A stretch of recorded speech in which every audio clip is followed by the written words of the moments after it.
So 1.5 is basically just odds and ends about the real estate commission itself. That's literally all we focus on in 1.5. It's just a couple of odds and ends about like, what is the real estate commission? Who are these people? So the real estate commission itself, the commissioners, there are the reason they exist is to protect consumers. The purpose of the real estate commission is not to protect us, is not to make sure we get paid. It's not to settle disputes between real estate agents. It's not to get involved in contract disputes. None of those things are the function of the North Carolina Real Estate Commission. The function of the Real Estate Commission, folks, is to simply look out for the best interest of consumers in these transactions. Does that make sense for everybody? And protect. And so essentially, who are they protecting the public from? From us, right? From us. Yes, from us, for sure. The commission itself is made up of 9 people. They are volunteers. This is not a paid job. Now, there are 100 people that work at the real estate commission, that's their career, that's their job, but they're not the ones making the rules. So think of it this way. I want you to think of it sort of like the people who work for the school system versus the school board. The school board, that's not their day job. They're just voted in and they're the ones that make the policy, but then you have a big full-time staff of people who enforces the policies. Well, the real estate commission is the same way. The commission is 9 people and that's not their day job. In fact, most of them, their day job is being a real estate broker or an appraiser or an attorney.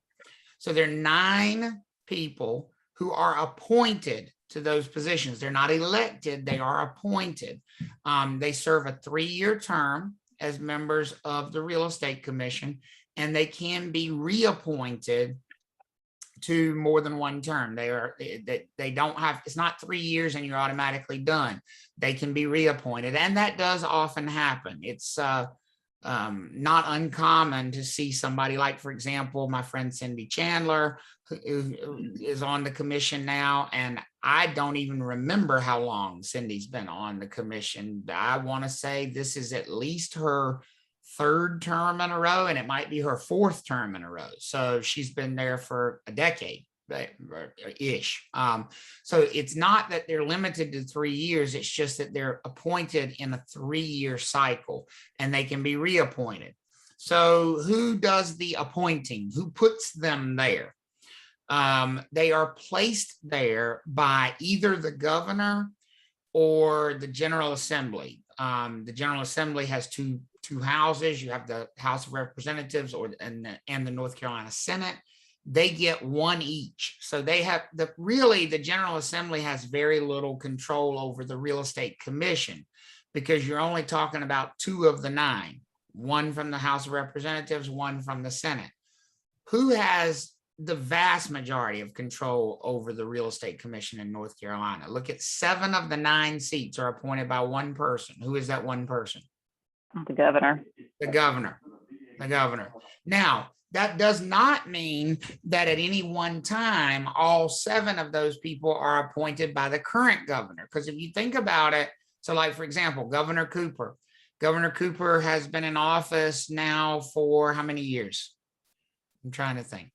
How many years has Governor Cooper been in office for? I think 2. 2 years, right? Yeah, we're at little 2 years plus. Okay. So 2.5 years, roughly. Which means I think he's appointed 2 or 3 people to the real estate commission because their terms don't end just because a new governor comes in. They have to finish their 3-year terms. Does that make sense for everybody? So currently, as people's 3-year terms expire, those would be people that were appointed most likely by Governor McCrory, and they're being replaced by people appointed by Governor Cooper. So the governor, especially a governor who stays in office for 2 terms, pretty much seats the entire real estate commission, with the exception of the 2 that are appointed by the North Carolina House of Representatives and the Senate. So that's where they come from. So if you like them, thank the governor. If you don't like them, blame the governor for the most part, because that's usually where they come from. And as you might imagine, like all things political, it's pretty easy to tell if you're going to be reappointed when your 3-year term rolls up. If the same governor who put you there is still governor when your 3-year term rolls around, they're probably going to reappoint you. I do not see Governor Cooper reappointing anybody that was appointed by Governor McCrory. I just don't see on what planet that happens. So, I mean, it's pretty easy to predict. You know which ones are on borrowed time when you look over there. You're like, oh, you were appointed by Governor McCrory. Enjoy the rest of your life, because there's no way you're sitting in that chair next year. You know, that's just the way it is. And, you know, it's just, and that's all part of the politics that drive everything. So what power does the commission have? They write the rules for brokerage in the state. The purpose of the commission is to protect consumers from us, and they do that by writing the rules that we have to follow.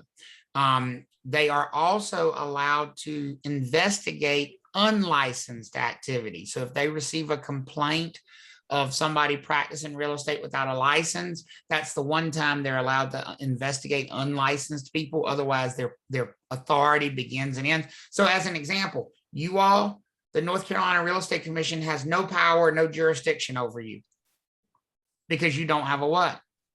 License. You don't have a license. The only way that the North Carolina Real Estate Commission will have any power or authority over you is if you do one of two things: either obtain a real estate license or practice real estate without a license. That's the only way that you can give the Real Estate Commission authority over you. Once you are licensed, if you violate any license law or rules, then you can be disciplined by the Real Estate Commission. I would anticipate you would see a test question about, you know, what forms of discipline can the Real Estate Commission, you know, sort of serve up. They cannot fine you. Let me be clear about that. And I'm going to mention that again here in just a second, but they cannot make you pay money. What they can do is things associated with your license. They can reprimand you. Reprimand you simply means put your name in the bulletin that's published monthly. Embarrass you. Did we go over the bulletin with your class, or was that only the night class? It was the night class. Yeah. So let's take a look real quick at what a reprimand from the North Carolina Real Estate Commission looks like.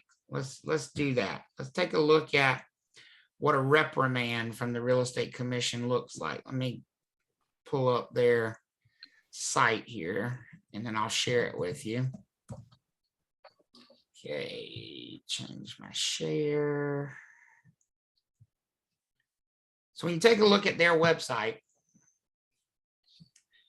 you can always go to their website, and if you scroll down to the bottom of their website, you can see the most recent versions of their bulletin, which comes out monthly now. It used to be more spread out than that, but now it's available monthly.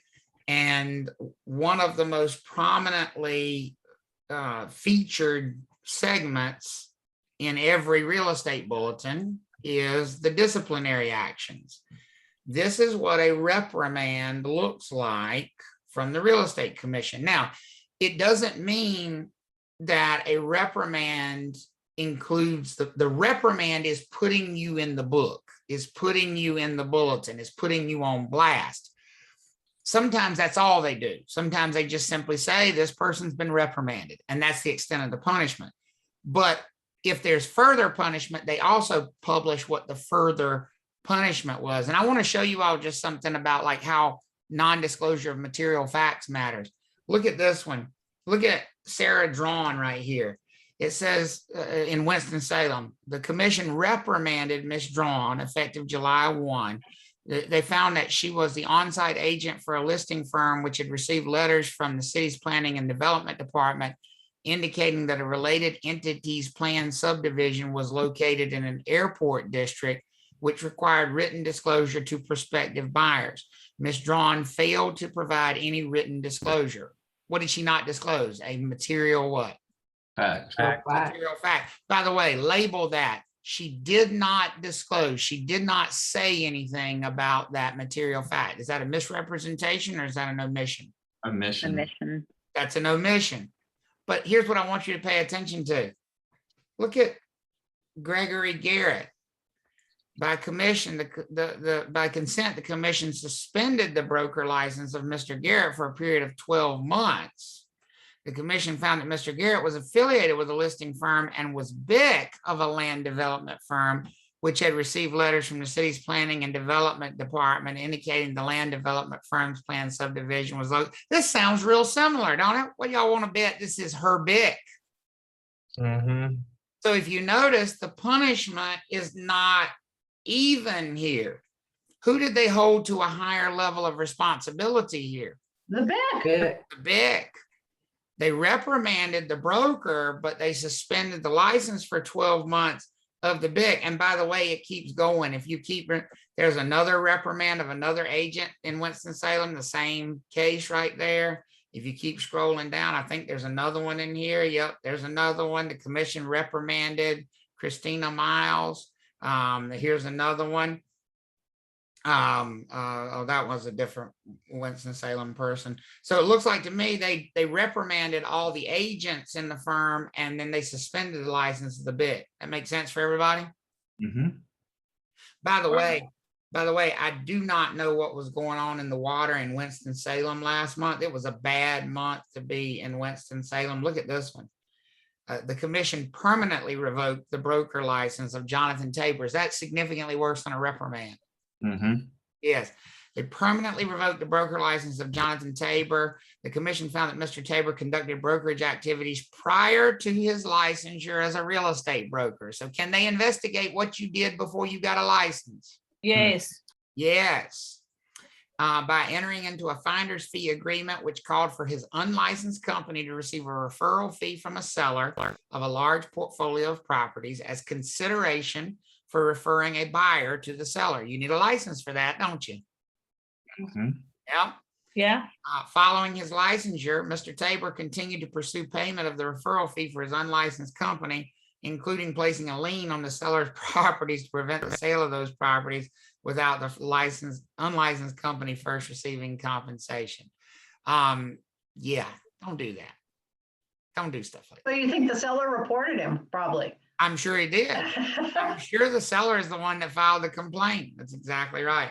So does everybody see what we mean when we say reprimand? Reprimand is putting you in the book. Of course, they can also take additional steps like suspension and revocation, which would suspension, you can't use the license for a certain period of time, or revocation, which is obviously you no longer have a license. But look at that last one.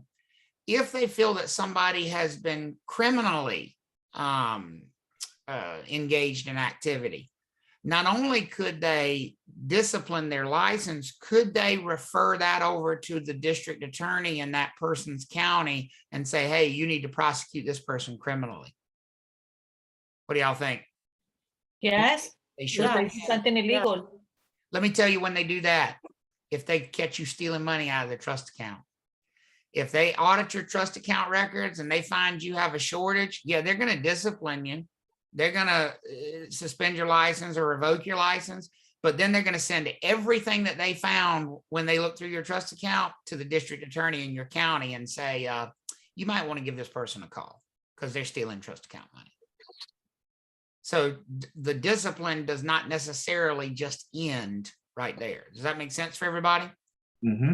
Okay. So for like the fashion bug lady, did she get charged? She with did. that? She got charged with embezzlement and fraud, obtaining property by false pretenses. And she did go to jail for some period of time. I don't remember how long, but yes, she did. She did. Once they revoked her license and then they referred it over to the district attorney in that area and allowed the district attorney to decide if they wanted to charge them. And they did end up charging her. Mm-hmm. Because I think in her case, it was above $10,000. It was a fair amount of money that was missing. Wow. When the person is suspended for more than a year, they have to retake your class. They have to take your class to get their license back, correct? They do not. They do not. Suspended just means literally you're on hold. So suspended means they still need to do all the things like pay a renewal fee. They still need to take continuing education. They still need to do all this, but during that time, they simply can't use the license.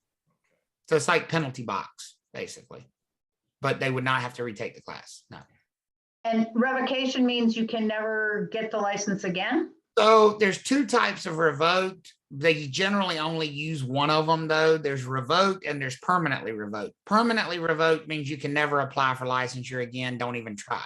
Revoked technically means after some period of time, you could take the class again. You could take the test again, and then we'll see if we'll give you a real estate license.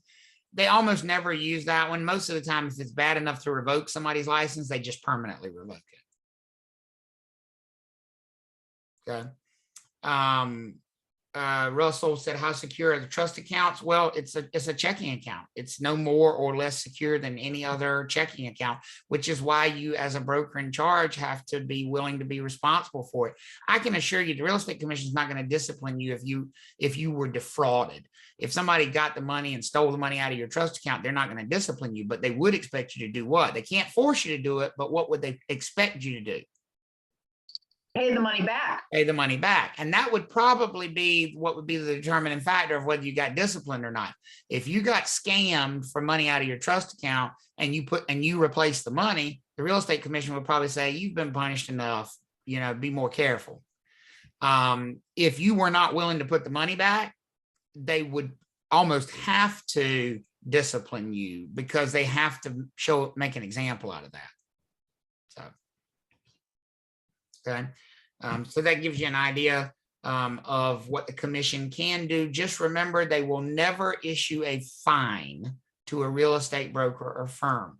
They will only take disciplinary action. They will never have a monetary penalty. As a matter of fact, they have no power over money. Money is not within their control. They don't control payment of commissions. They don't control forcing us to repay money to clients. Now, they can certainly ask us to and say we would go a lot easier on you in disciplinary actions if you were to pay that money back, but they can't force payment of money. They don't have that power. Now, be careful though. Is there one fine, not to a licensee, is there one fine that the North Carolina Real Estate Commission can issue? Timeshare developer. A timeshare developer. Don't forget that. That's the one person, the one entity in North Carolina that the Real Estate Commission does have the power to fine. A timeshare developer, not a licensee, but the developer themselves. And that fine is how much per violation? $500. $500 per violation. There you go. And the last bullet point or last slide here in this section actually is specifically for you folks. And it's in here for two reasons. Number one, they might ask it on the license exam. Number two, you need to know it for your own personal reference, even though it's not going to apply to any of you all. The question often comes up, and this is why they put it on the license exam, because they get tired of answering the question when people call after they've failed the test. The question often comes up, how long do you have after you have completed the class to pass the license exam? The answer to that question is 3 years. The class is valid for 3 years from the date you complete it. However, you need to also understand that your application, you have to pay to apply. Your application fee is only good for 180 days.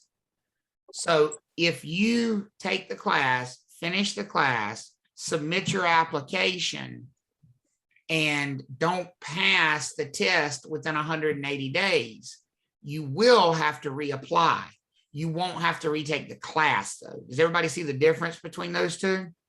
Because applying is just filling out a form and paying an application fee. Basically, after 180 days, they want some more what? Money. There you go. They want more money. They want another application fee. That's exactly right. But the class itself is good for 3 years. Now, here's what I'll tell you. The class is really only good for about 30 days. And what I mean by that is, if you don't take that test and pass it in the first 30 days after this class, you will forget everything we You did. forget everything in 2 days. Yeah, you will be done. I mean, statistically, that has just been proven time and time again. I mean, yeah, on a transcript, it's good for 3 years, but I can't tell you how much people struggle that wait more than a few months to go take that thing. Travis, how soon can we take the exam after October 4th? So once you have successfully completed the class, you are waiting for you taking the exam is dependent on two things. One of those we have to do, and one of them you have to do. We have to report to the Real Estate Commission that you've completed the class. Mm-hmm. We usually do that within a day after you take the exam. We usually try to do it same day because we know you're in a hurry and we want you to go ahead and get in the test process, because the faster you take it, the better. But within a day, we get you reported to the Real Estate Commission. Once we report you to the Real Estate Commission, we will send you a confirmation that that's been done and give you the link to submit your application with the Real Estate Commission. Then it's on you from that point forward. You apply with the Real Estate Commission. It takes them, in general, they'll say up to 10 days, but it doesn't take that long to approve your application to test. They usually are really good about that. They turn those things around in a day or two most of the time. So October the 4th is what day of the week is that? Is that a Monday? Mm-hmm. Yep. It's a Monday. So here's what I would expect. If you all test on Monday, October the 4th, we will probably have you reported to the Real Estate Commission by 5 o'clock that afternoon. What that means is you'll be able to submit your application on Tuesday the 5th.